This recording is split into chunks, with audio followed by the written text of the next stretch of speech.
Point में आप लोगों का हार्दिक स्वागत, वंदन और अभिनंदन है। जय हिंद, जय हिंद।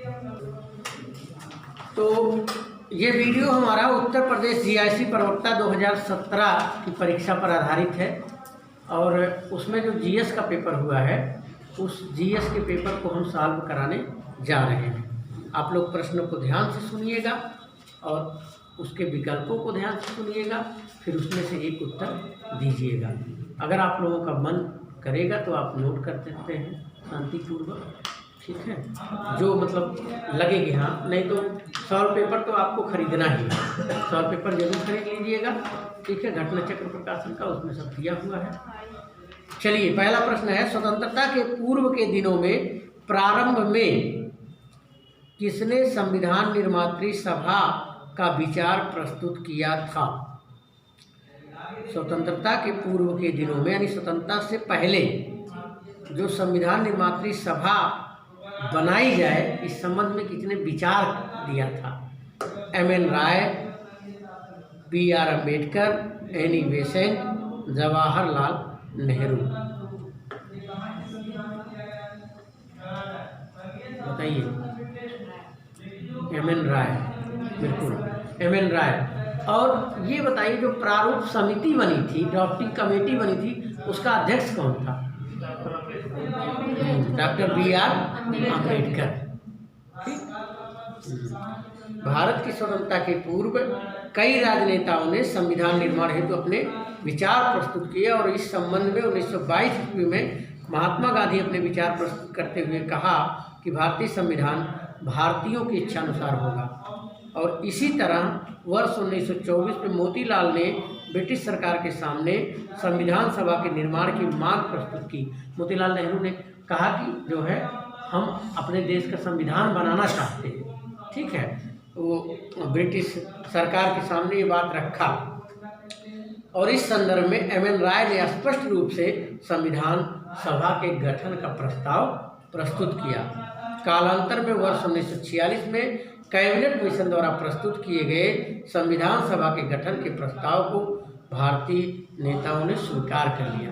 जब 1946 में कैबिनेट मिशन आता है तो कैबिनेट मिशन ने जो है संविधान निर्माण का पूरी तरह वो दे देता है और आपको पता है कि 2 वर्ष 11 महीना 18 दिन में जो है भारतीय संविधान बन के तैयार होता है और वो लागू होता है कब? 26 जनवरी 1950 को। 26 जनवरी 1950 को लागू होता है और जिसको हम गणतंत्र दिवस के रूप में मनाते हैं, ठीक है। अगला प्रश्न है, निम्नलिखित में से कौन सा एक सही सुमेलित नहीं है?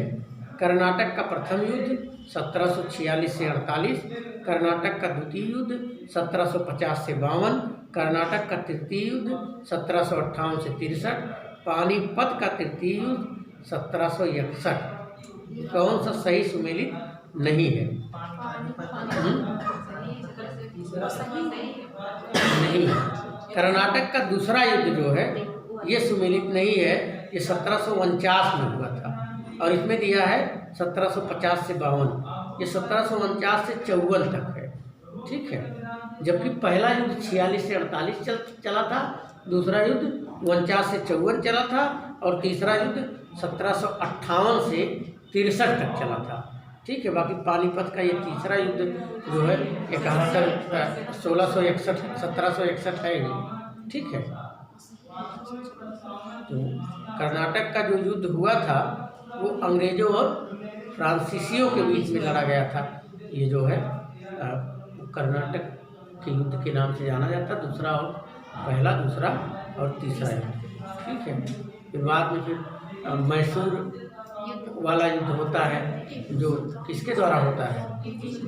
टीपू सुल्तान के पिताजी पहले लड़ते हैं, ठीक है। आंग्ल मैसूर युद्ध पहला वाला, फिर दूसरा आंग्ल मैसूर युद्ध टीपू सुल्तान लड़ता है, ठीक है। तीसरा भी टीपू सुल्तान लड़ता है, ठीक है। लेकिन फिलहाल टीपू सुल्तान राजकुमार दिया जाता है। अब अगला प्रश्न है, लीलावती के लेखक थे महावीराचार्य, हेमचंद्राचार्य, भास्कराचार्य और कालकाचार्य। लीलावती एक ग्रंथ गणित से संबंधित गणित की पुस्तक है और कौन है इसके लेखक? बताइए। गुरु जी फिर से ऑप्शन दे दे। महावीराचार्य, हेमचंद्राचार्य, भास्कराचार्य और कालकाचार्य। भास्कराचार्य, भास्कराचार्य की लड़की थी लीलावती, और उसी के नाम पे जो है उन्होंने, ये बहुत बड़े खगोलविद भी थे और गणितज्ञ भी थे, और उन्होंने जो है गणित से संबंधित, और वो भी संस्कृत भाषा में, ठीक है, गणित से संबंधित संस्कृत भाषा में जो है एक श्लोकबद्ध तरीके से ये लीलावती नामक ग्रंथ लिखा था, ठीक है। और इनके द्वारा एक और ग्रंथ भी है, सिद्धांत शिरोमणि, ठीक है, और उसी सिद्धांत शिरोमणि ग्रंथ का एक पार्ट है लीलावती। अगला प्रश्न है, वाराणसी को निम्नलिखित में से किसने अपनी द्वितीय राजधानी बनाया? ठीक है, अजातशत्रु, कालाशोक, महापद्मनंद, शिशुनाग। बताइए।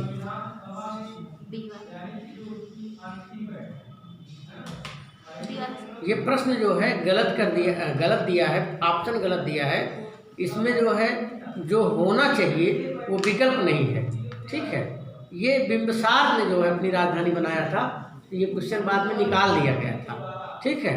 दरअसल 6ठी शताब्दी ईसा पूर्व में वाराणसी जो है काशी महाजनपद की राजधानी थी। अंग मगध काशी कौशल वज्जिमल छेदी पूर्व पांचाल वसत्स, ये क्या थे, 16 महाजनपद थे, ठीक है। तो 16 महाजनपदों में जो काशी था, ठीक है, वो काशी का ही एक पार्ट था वाराणसी, ठीक है, और कौशल का पार्ट ये आपका अयोध्या था, ठीक है। तो वाराणसी ये जनपद, काशी महाजनपद के अंतर्गत जो वाराणसी आता है, ठीक है, वो जो है काशी महाजनपद की राजधानी थी। और हर्यक शासक जो बिंबिसार था, ये जो है वो कौशल के राजा प्रसेनजित, ये गौतम बुद्ध के समकालीन थे, प्रसेनजित मित्र थे उनके, प्रसेनजित की बहन महाकौशला के साथ विवाह किया, और वो दहेज में जो है, दहेज में बिंबिसार ने जो है वो ये वाराणसी को प्राप्त किया था, ठीक है। और इसी प्रकार अजातशत्रु के समय में प्रसेनजित ने अपनी पुत्री वजिरा का विवाह अजातशत्रु से किया था, ठीक है। प्रसेनजित ने अपनी बहन का विवाह जो है बिंबिसार से किया था, ठीक है। और बिंबिसार का जो लड़का था वो अजातशत्रु था। अजातशत्रु के साथ प्रसेनजित ने अपनी बहन का, वो बेटी का, वजिरा का विवाह किया, ठीक है, हाँ। और उसके बाद जो है फिर इस तरीके से ये कहानी चलती है। आगे चलते हैं। एका आंदोलन किसने प्रारंभ किया था? महाराष्ट्र के किसानों द्वारा, बंगाल के किसानों द्वारा, पंजाब के किसानों द्वारा, उत्तर प्रदेश के हरदोई, बाराबंकी, अन्य स्थानों के किसानों द्वारा। एका आंदोलन नहीं, उत्तर प्रदेश के हरदोई और बाराबंकी के किसानों के द्वारा एका आंदोलन चलाया गया, ठीक है जी। महाराष्ट्र दूसरा है। आगे चले। भारत के राज्यों में प्रस्तावित आणविक शक्ति केंद्रों से संबंधित निम्नलिखित युग्मों में से कौन सुमेलित नहीं है? आणविक शक्ति केंद्र कौन सुमेलित नहीं है? जैतापुर जो है ये आणविक शक्ति केंद्र महाराष्ट्र में है। दूसरा है मीठी विरडी गुजरात में है। हरिपुर हरियाणा में है। और चौथा दिया है कोवड्डा आंध्र प्रदेश में है। तो इसमें से कौन सुमेलित नहीं है? ठीक है, बताइए। मीठी विरडी गुजरात में है, जैतपुर महाराष्ट्र में है और कोवड्डा आंध्र प्रदेश में है। ठीक है, हरिपुरा हरियाणा दिया है। हरिपुरा, ठीक है, हरिपुर ये जो है कहाँ पे है? पश्चिम बंगाल में। ठीक है, पश्चिम बंगाल में है। ठीक है, देखिए कभी कभी भाषण सुना करिए, नेताओं के, प्रधानमंत्री हो गए, राष्ट्रपति हो गए, उनका भाषण जरूर सुने।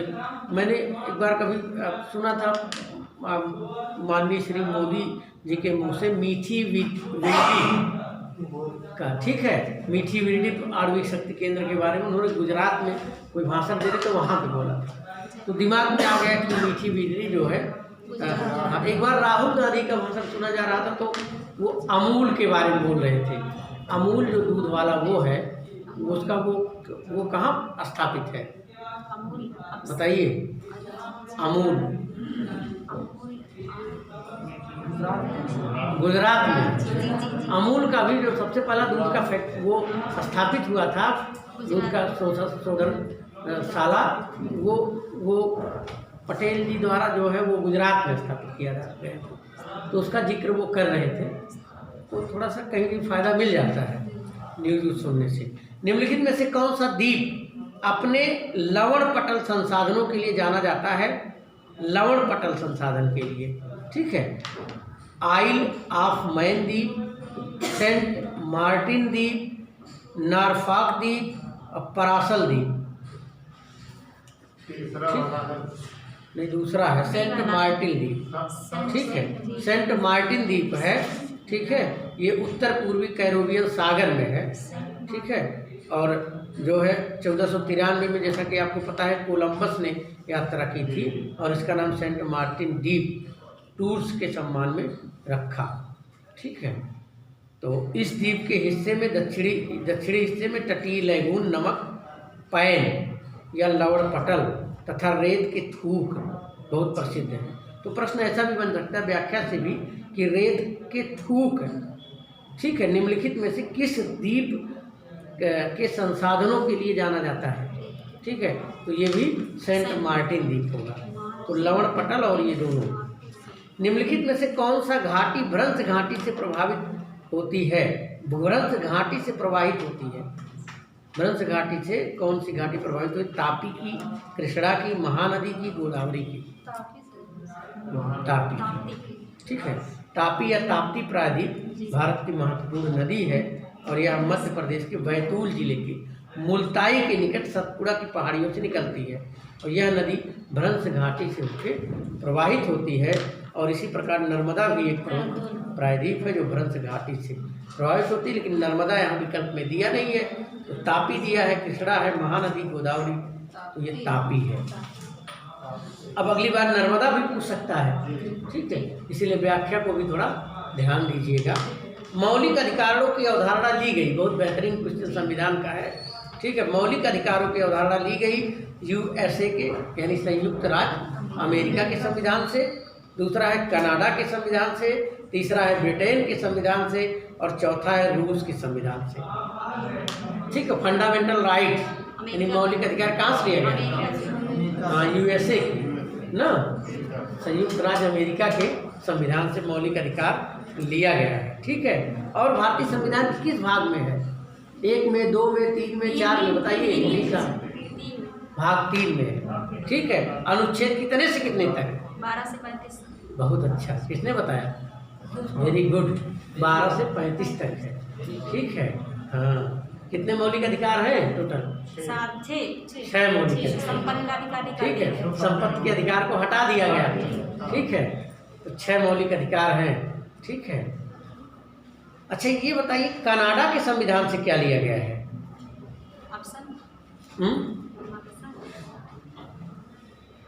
चलिए जाने दीजिए, उसको देख लीजिएगा। ये क्वेश्चन ज़्यादा कराना है तो ये जो है संघात्मक शासन, 1 मिनट, कितने, कौन सा, कहाँ से लिया गया? नीति निर्देशक तत्व कहाँ से लिया गया है? मौलिक अधिकार कहाँ से लिया गया है, ठीक है। आपका जो है मतलब कई चीज़ें हैं, ये बार बार पूछा जाता है, ठीक है। इसको थोड़ा सा देख लीजिएगा, ठीक है। न्यायिक पुनरावलोकन की शक्ति कहाँ से ली गई है, ठीक है। तो अमेरिका वाला चला, तो अमेरिका से ही न्यायिक पुनरावलोकन भी लिया गया है, ठीक है। और भारत का राष्ट्रपति चुना जाता है, ठीक है, लोकसभा द्वारा, राज्यसभा द्वारा, संसद सदस्यों द्वारा, संसद एवं राज्य विधानसभाओं के सदस्यों द्वारा। संसद और राज्य विधानसभा के सदस्यों द्वारा किस मत पद्धति से? एकल संक्रमणीय मत पद्धति। एकल संक्रमणीय मत पद्धति क्या होती है? उसमें जो सदस्य होते हैं ना, उसी संख्या के अनुपात में उनके वोट का मूल्य माना जाता है और किया क्या जाता है। मैं 60 में बता रहा हूँ, बहुत उसको नहीं, राष्ट्रपति नहीं पढ़ाने जा रहा हूँ। उसमें क्या होता है, वरीयता क्रम के हिसाब से। जैसे अभी शिक्षक एमएलसी का चुनाव हुआ था, उसमें वरीयता क्रम के हिसाब से रहता है। मान लीजिए अब्दुल कलाम खड़े हुए, ठीक है, हालांकि जो लोग चले गए हैं उनकी कौन सी बात करते हैं। मान लीजिए जो जीवित हैं, मान लीजिए मीरा कुमार खड़ी हुई, मान लीजिए और किसी को ला दिए, फिर ये जो मौके पे राष्ट्रपति हैं, क्या नाम है इनका, हाँ रामनाथ कोविंद खड़ी हुई है, वेंकैया नायडू खड़ी हुए, तो क्या होता है कि जो पहले देखा जाएगा पहला मत किसको ज़्यादा मिला है। ठीक है, पहली वरीयता में अगर जीत गया तो ठीक है, नहीं तो फिर दूसरी वरीयता देखी जाती, दूसरी वरीयता में किसका मिला है, ठीक है, तीसरी वरीयता में किसका मिला है। तो फिर क्या करते हैं कि लास्ट में अगर कोई नहीं उस तरह का वरीयता मिलता तो देखते हैं कि जो पहली वरीयता में है फिर वो दूसरी वरीयता वाले में कितना मत पाया है, उस हिसाब से उसको जोड़ करके और उसको वो करके फिर निकाल दिया जाता है। तो एकल संक्रमणीय मत पद्धति, ठीक है, ये शिक्षक एमएलसी वाला चुनाव भी कुछ इसी तरीके से वरीयता क्रम में होता है। चलिए आगे चलते हैं। निम्नलिखित में से कौन सा अनुच्छेद, ठीक है, राज्य सरकार को ग्राम पंचायतों का गठन करने के लिए निर्देशित करता है। कौन सा आर्टिकल है जो राज्य सरकार को ग्राम पंचायत का गठन, जो पंचायत चुनाव होना है उस ग्राम पंचायत गठन का को निर्देशित करता है। अनुच्छेद 32, 40, अनुच्छेद 48, अनुच्छेद 51, अनुच्छेद 40, ठीक है। नीति निर्देशक तत्वों के सिद्धांत के अंतर्गत ये जो पंचायती राज व्यवस्था की गई है, ये अवधारणा लाई गई है, ये किसके आधार पर लाई गई है? नीति निर्देशक तत्वों के तहत लाई गई है, मौलिक अधिकार के तहत नहीं है। ये नीति निर्देशक तत्व एक वो करता है कल्याणकारी राज्य की अवधारणा, कल्याणकारी राज्य की अवधारणा की बात करता है। और ये कल्याणकारी राज्य की अवधारणा के तहत जो है ये पंचायती राज व्यवस्था का गठन किया गया। और इस संदर्भ में जो है अनुच्छेद 40 में वर्णित है कि ग्राम पंचायतों के गठन का प्रयास जो है किया जाएगा और उनको ऐसी शक्ति और प्राधिकार प्रदान करेगा जो उन्हें स्वायत्त शासन की इकाइयों के रूप में कार्य करने के योग्य बना सके। ठीक है, तो पंचायती राज व्यवस्था से प्रश्न अक्सर उठाता है कि ये किस कमेटी द्वारा है, ठीक है, और त्रिस्तरीय पंचायती और पंचायती राज कहाँ सबसे पहले लागू हुआ ना, राजस्थान का नौगौर जिला। पंचायती राज व्यवस्था संविधान के किस भाग में है, इस तरह के प्रश्न बनाता रहता है। भाग 11 है, ठीक है, तो आप ये चीज़ ध्यान रखिएगा कि मतलब पंचायती राज से, मौलिक अधिकार से, नीति निर्देशक तत्व से, संविधान की प्रस्तावना से और संविधान का जो 42वां संशोधन है, ठीक है, और उससे बहुत प्रश्न बनता है। मिनी कॉन्स्टिट्यूशन कहलाता है। केशवानंद भारती बनाम केरल राज्य वाला। निम्नलिखित में से कौन से सा विषय भी, केशवानंद भारती का निधन भी जल्दी हो गया था। केरल के एक संत थे ये, और इन्होंने जो है उसमें चुनौती दिया था संविधान की प्रस्तावना को लेके, और उसमें ये बात आई भी, और उसी के तहत ये हुआ कि संविधान की मूल आत्मा में क्या नहीं होना चाहिए, मूल ढांचा में परिवर्तन नहीं होना चाहिए, बाकी परिवर्तन कर सकते हैं, यानी मूल ढांचा प्रभावित ना हो। और सबसे बड़ा फैसला ये जो है हुआ है केशवानंद भारती बनाम केरल राज्य वाला। अगला देखिए, निम्नलिखित में से कौन सा विषय जनसंख्या एवं मानव समुदायों के महत्वपूर्ण आंकड़ों के अध्ययन से संबंधित, कौन सा विषय जनसंख्या एवं मानव समुदायों के महत्वपूर्ण आंकड़ों के अध्ययन संबंधित? पारिस्थितिकी विज्ञान, आनुवंशिकी, जनांकिकी और वायरस विज्ञान। बताइए। जनांकिकी यानी डेमोग्राफी जो है, ये जो है ये जनसंख्या और मानव समुदायों के आंकड़ों का जो है वो प्रदर्शित करता है। ठीक है, तो इस तरीके से इसी के तहत जो है जन्म दर, मृत्यु दर, ठीक है, और जन्म दर में जो परिवर्तन हो रहा है, मृत्यु दर में जो परिवर्तन हो रहा है, उन सबका जो उत्तरदायित्व, रिस्पॉन्सिबल फैक्टर्स हैं, उत्तरदायी कारक हैं, उनके बारे में हम जान सकते हैं। ठीक है, एक प्रश्न है करंट अफेयर्स का, वो पुराना है क्योंकि अब आपके काम का नहीं है तो बहुत चर्चा करने की जरूरत नहीं, लेकिन मैं कर दे रहा हूँ। 31 अक्टूबर 2017 को विश्व बैंक द्वारा प्रकाशित कारोबार सुगमता सूचकांक में भारत को किस स्थान पर रखा गया था? तो 2017 का है। ठीक है, 100वें स्थान पर भारत था। अब कारोबार सुगमता सूचकांक 2020 पूछ सकता है। तो इस तरह के जो प्रश्न बनाए गए हैं उनको आप ध्यान देंगे कि अगर कोई जैसे मानव विकास सूचकांक पूछ लिया या कोई सूचकांक पूछ लिया तो वो सूचकांक उस समय पूछा था, अब वही सूचकांक वर्तमान के परिप्रेक्ष्य में पूछ लेगा।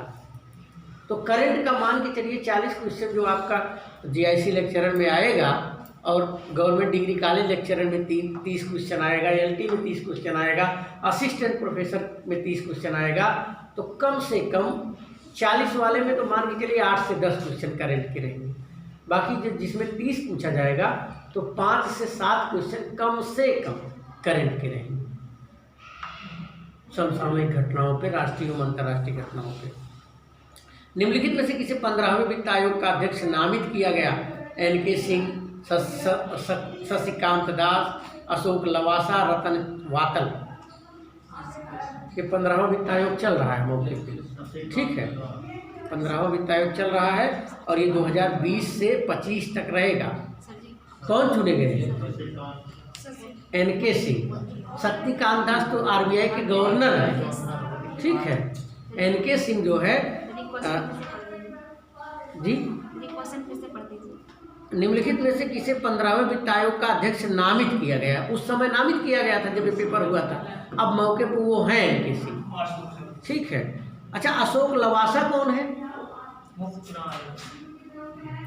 अशोक लवासा जो है ये जो चुनाव आयुक्त सेंट्रल गवर्नमेंट का था, ठीक है। जैसे जिसमें जो सुनील अरोड़ा मुख्य चुनाव आयुक्त हैं, उसके सहायक में चुनाव आयुक्त थे, लेकिन अशोक लवासा ने इस पद से इस्तीफा दे दिया और इनको जो है एशियन विकास बैंक एडीबी का जो है अध्यक्ष बना दिया गया इस समय, ठीक है। वहाँ चले गए हैं।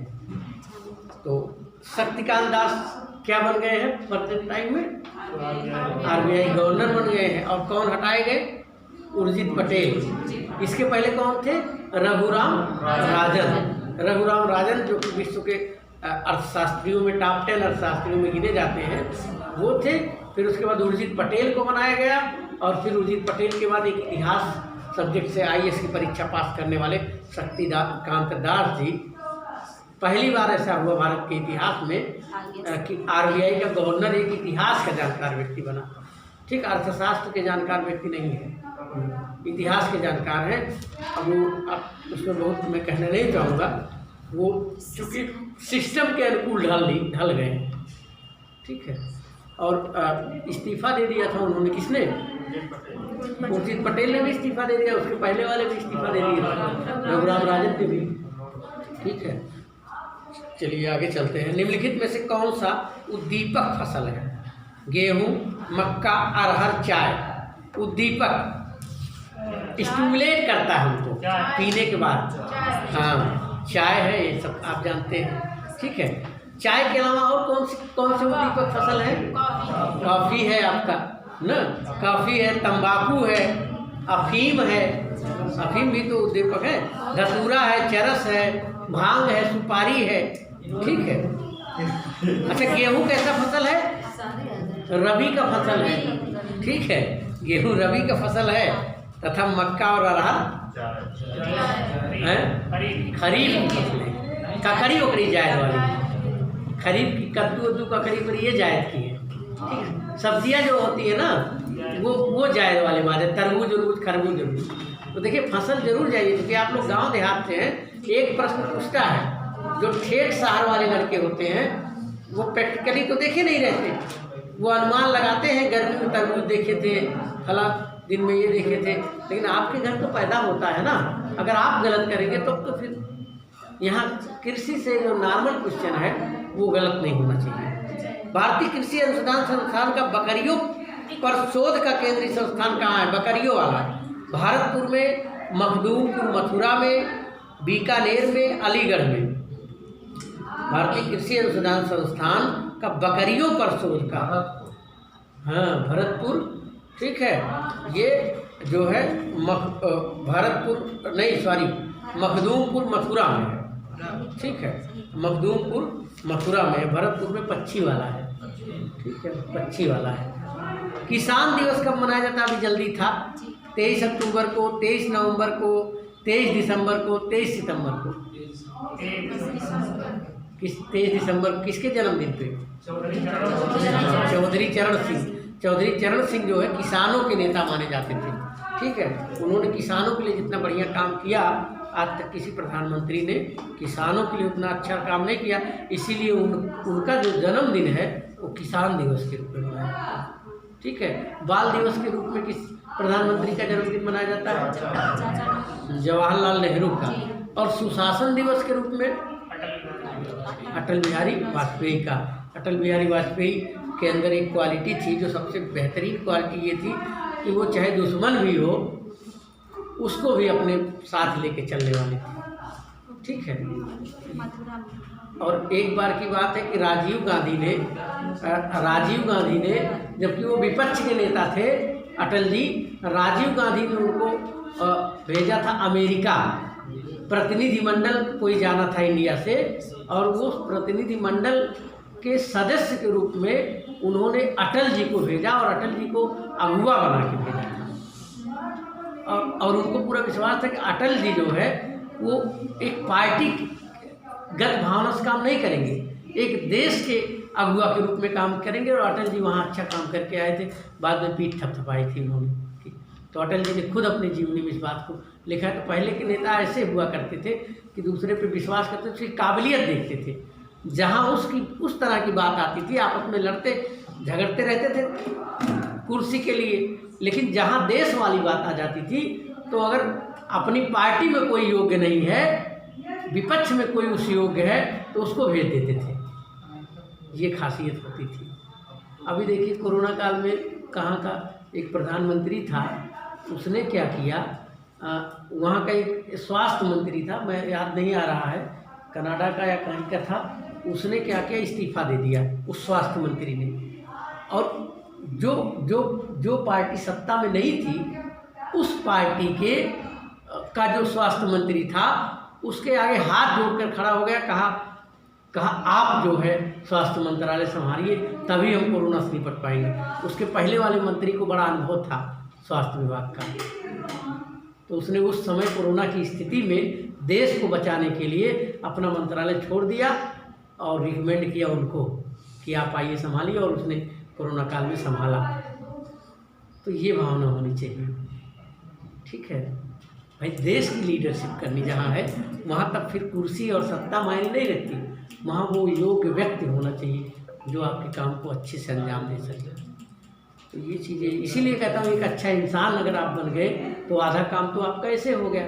उसके बाद तो आप राष्ट्रपति बनिए, प्रधानमंत्री बनिए, मुख्यमंत्री बनिए, IAS बनिए, PCS बनिए, कलेक्टर बनिए, जो भी बनना हो बनिए, अगर आप एक अच्छा इंसान नहीं बन पाए, ठीक है। और इंसान का धर्म है इंसानियत, उसका न हिंदू मजहब होता है, न मुस्लिम होता है, न क्रिश्चियन, न कोई जाति होता है, ठीक है। वो इंसानियत उसकी सबसे बड़ा धर्म होता है एक इंसान का। और जहाँ देश की बात आ जाती है वहाँ सारा जात बिरादरी छोड़ के सब लोग को क्या बन जाना चाहिए, हिंदुस्तानी बन जाना चाहिए, इंडियन बन जाना चाहिए, ठीक है। लेकिन यही लोग कर नहीं पाते, इसीलिए जो है शायद हम लोग पीछे हैं। चलिए कोई बात नहीं। निम्नलिखित में से कौन सा महिला भारतीय हॉकी टीम की कप्तान थी जब टीम ने नवंबर 2017 में एशिया कप जीता था? ये बड़ा पुराना है, करंट में था उस समय। रानी रामपाल। अभी रानी रामपाल को पुरस्कार भी मिला, पद्म विभूषण मेरे ख्याल से मिला। ये हॉकी की कप्तान थी और एशिया कप इन्होंने जिताया था 2017 में, ठीक है। रानी रामपाल पूछ सकता है किस खेल से हैं, ठीक है, हॉकी से है, ठीक। महिलाओं में सबसे ज़बरदस्त इंडिया की हॉकी की जो है इस समय चर्चित जो चेहरा है वो रानी रामपाल है, ठीक है। अगला प्रश्न है कि यह एक पराध्वनिक प्रक्षेपास्त्र है, नीचे दिए गए कूट से सही उत्तर का मिलान करिए। तो दे रहा है ये भी करंट का ही था कि 7 नवंबर 2017 को सफल उड़ान परीक्षण के निर्भय प्रक्षेपास्त्र का जो प्रयोग किया गया था वो किस तरह का है। तो इसमें तीनों विशेषताएं हैं, जान लीजिए। निर्भय जो है वो 1000 किलोमीटर मारक क्षमता सीमा तक नाभिकीय मुखास्त्र को पहुंचा सकता है, यानी नाभिकीय जो रिएक्टर होते हैं उसको 1000 किलोमीटर तक पहुंचा सकता है। यह ज़मीनी आक्रमण वाला क्रूज प्रक्षेपास्त्र है और यह पाकिस्तान के बाबर प्रक्षेपास्त्र का प्रभाव प्रत्युत्तर है। पाकिस्तान ने बाबर एक प्रक्षेपास्त्र बनाया था, उसी के अगेंस्ट में जो है हम इंडिया वालों ने निर्भय बनाया। ठीक है, अगला है, ये भी करंट अफेयर्स का है। देखिए आपने 4 क्वेश्चन तो यही देख लिया। अगला फिर ये भी करंट का है कि उत्तर प्रदेश की कुल शहरी स्थानीय निकायों की संख्या कितनी है, जिसके लिए उत्तर प्रदेश में नवंबर 2017 में चुनाव हुए। ठीक है, तो 652 था उस समय शहरी निकाय जिसका चुनाव हुआ था, नगर पालिका का वाला मामला। तो करंट का है, भारत के प्रथम अंतरिक्ष उपग्रह, ये बढ़िया क्वेश्चन है, आर्यभट्ट को डिजाइन करने वाले वैज्ञानिक जिनका हाल ही में निधन हो गया। ठीक है, वो तभी मरे थे 17 में ही। Professor UR Rao, professor Yashpal, professor CN Rao, doctor AS Kiran Khan. ठीक है, तो ये जो है आर्यभट्ट के डिजाइन किया था जो है प्रोफेसर UR राव, इनका नाम था Udupi Ramachandran Rao. You for Udupi, R for Ramachandran और राव टाइटिल ही थी। एक महान वैज्ञानिक थे जो भारतीय उपग्रह कार्यक्रम के वस्तुकार थे और जो है बेंगलुरु में स्थित इनका निधन हो गया और इन्होंने भारत के प्रथम अंतरिक्ष उपग्रह आर्यभट्ट को ही डिजाइन किया था। अब ऐसे प्रश्न पूछ सकता है कि भारत का प्रथम अंतरिक्ष उपग्रह का क्या नाम है, तो आर्यभट्ट नाम है। ठीक है, आगे चलते हैं। भारत सरकार द्वारा आरंभ किया गया मिशन इंद्रधनुष कार्यक्रम संबंधित बहुत ही बेहतरीन, आप लोग कभी गए होंगे टीका उका लगवाने अस्पताल में बच्चों का या अपने भतीजी भतीजों का, तो आप देखते हैं जो टीका लगता है वो किस योजना के तहत लगता है। तो बच्चों की शिक्षा संबंधित है मिशन इंद्रधनुष, बच्चों के टीकाकरण से, सामाजिक उत्थान से, इनमें से कोई नहीं। पहले उत्तर बता दिया। तो मिशन इंद्रधनुष जो है ये 2014 में ये क्या कहते हैं शुरू किया गया था मनमोहन सरकार के द्वारा और इसमें टीकाकरण लगाया जाता है और इसके तहत 2020 तक उन सभी बच्चों का टीकाकरण करना है जिनके टीके नहीं लगे। ठीक है, किस किस का टीका लगता है ये भी कभी कभी इंटरव्यू में पूछ लिया जाता है। तो डिप्थीरिया का टीका लगता है, ठीक है, काली खांसी का लगता है, हेपेटाइटिस बी का लगता है, खसरा का लगता है, पोलियो का लगता है, टीबी का लगता है और टिटनस का लगता है। ठीक है, ये टीके लगते हैं। ठीक है, हाँ, अब अगला साइंस से प्रश्न है, समान फोकस दूरी। देखिए हाई स्कूल स्तर का साइंस पूछेगा, ये फिजिक्स का है। समान फोकस दूरी वाले कांच के 2 लेंस जिनमें एक उत्तल तथा दूसरा अवतल लेंस है, एक दूसरे से सटाकर रखे गए हैं, इस युग्म का व्यवहार होगा। ठीक है, समान फोकस वाले कांच के 2 लेंस जिनमें से एक उत्तल है दूसरा अवतल लेंस है। उत्तल लेंस जिसका तल उभरा हुआ हो और अवतल लेंस जिसका तल दबा हुआ हो, एक दूसरे से सटा कर रखे गए हैं और इसका व्यवहार क्या होगा, दोनों सटा के रखा गया है। अभिसारी लेंस की भांति, अपसारी लेंस की भांति, कांच की समतल चादर की भांति, दर्पण की भांति। ये फिजिक्स का कॉन्सेप्ट अगर समझे होंगे तब क्लियर होगा। नहीं, कांच के समतल चादर की भांति काम करेगा। ठीक है, अपसारी अंसारी नहीं काम करेगा। ठीक है, जो अवतल लेंस होता है, ठीक है, वो फोकस्ड करता है, अपसारी होता है। वो अवतल होता है, ये अभिसारी होता है, अंदर की तरफ दिखता है, और उत्तल जो होता है वो अपसारी होता है। शीशे उसमें कौन सा लेंस लगा होता है, जो बाइक का जो जिसमें लाइट वाइट लगी रहती है, बाइक का लाइट पे उत्तल लगा है, साइड वाला। ठीक है, और जो साइड में लगा होता है वो अवतल लगा होता है, क्योंकि साइड वाली जो बाहर से गाड़ियाँ हो उसको खींचती है, उसको दिखाती है। ठीक है, हाँ, और वो जो है वो क्या करती है, प्रकाश को फैलाने का काम करती है, आगे जो उस पर लगा रहता है। तो ये सारी चीज़ें मतलब थोड़ा सा ध्यान दीजिएगा। ठीक है, ये चश्मा जो है इस पर कौन सा लगा है, उत्तल है का अवतल है?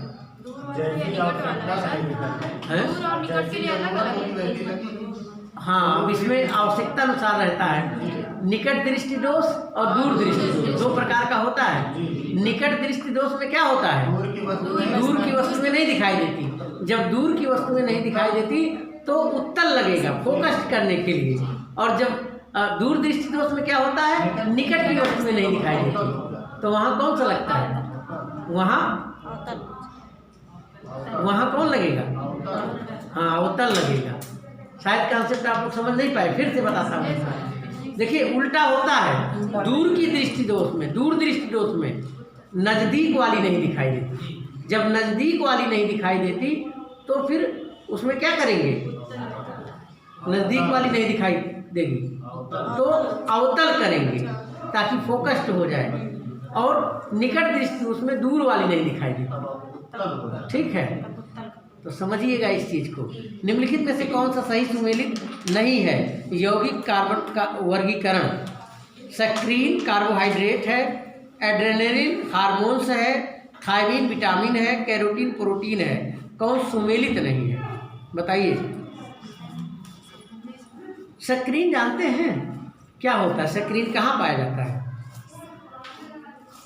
सुक्रोज जानते हैं, सुक्रोज कहाँ पाया जाता है, गन्ने वगैरह में पाया जाता है, चीनी वगैरह में पाया जाता है।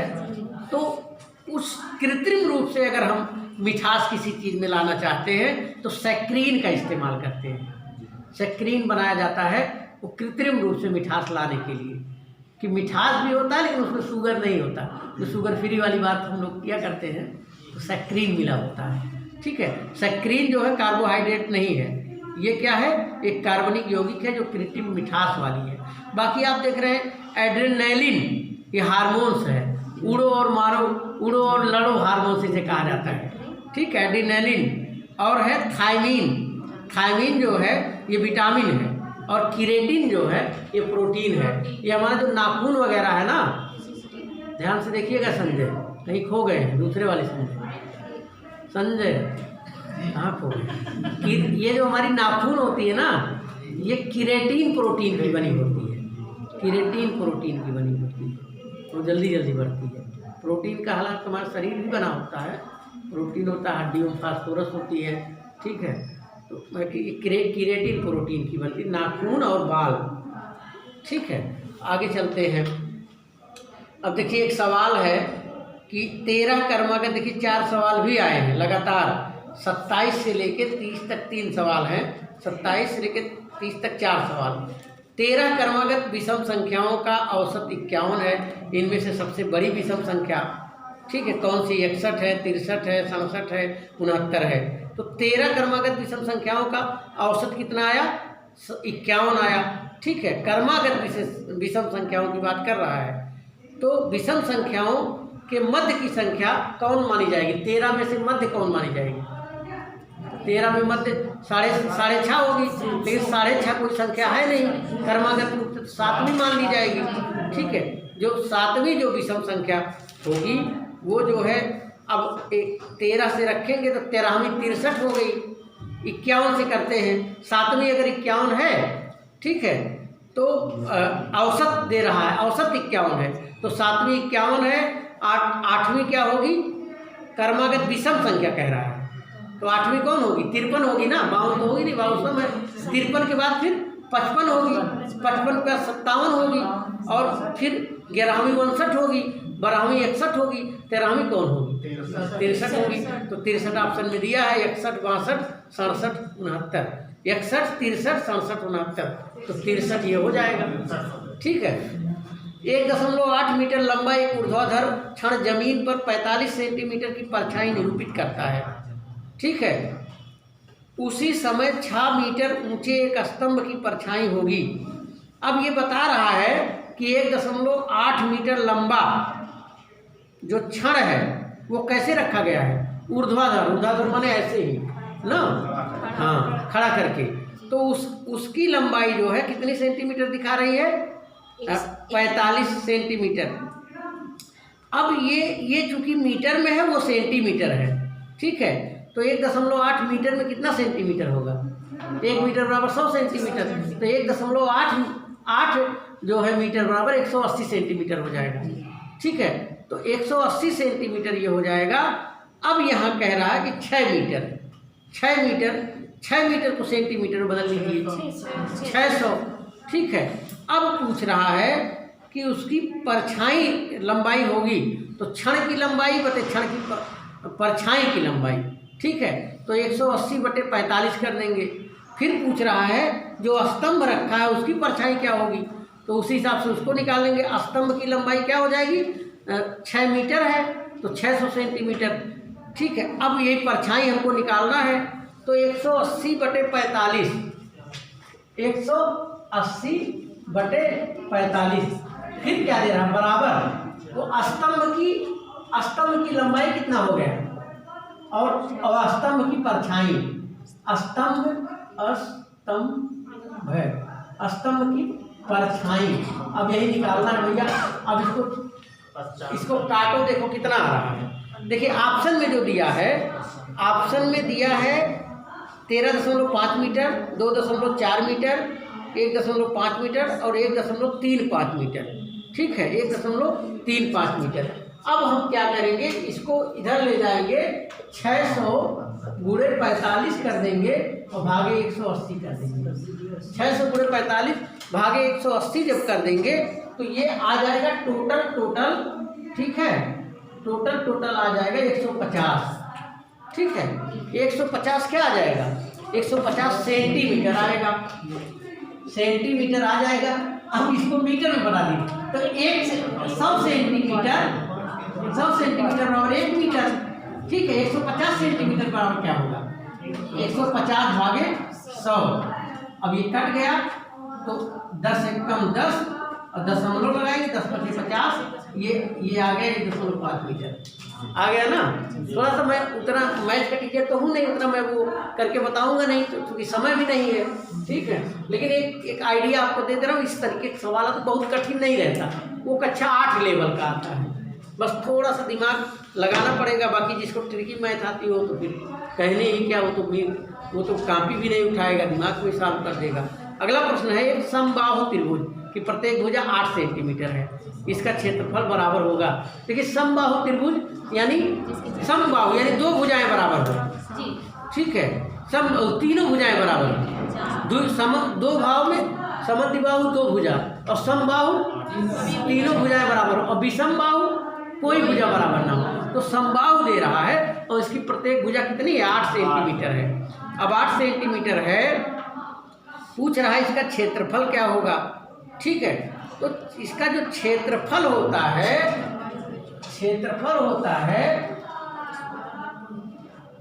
ये समबाहु त्रिभुज का क्षेत्रफल, इसका जो सूत्र है कि √3/4 फिर भुजा स्क्वायर, भुजा का वर्ग, तो √3/4 और भुजा का वर्ग कितना हो जाएगा, 8 है, 8 × 64, √3/4 गुणे 64, तो 8 × 64 हो गया।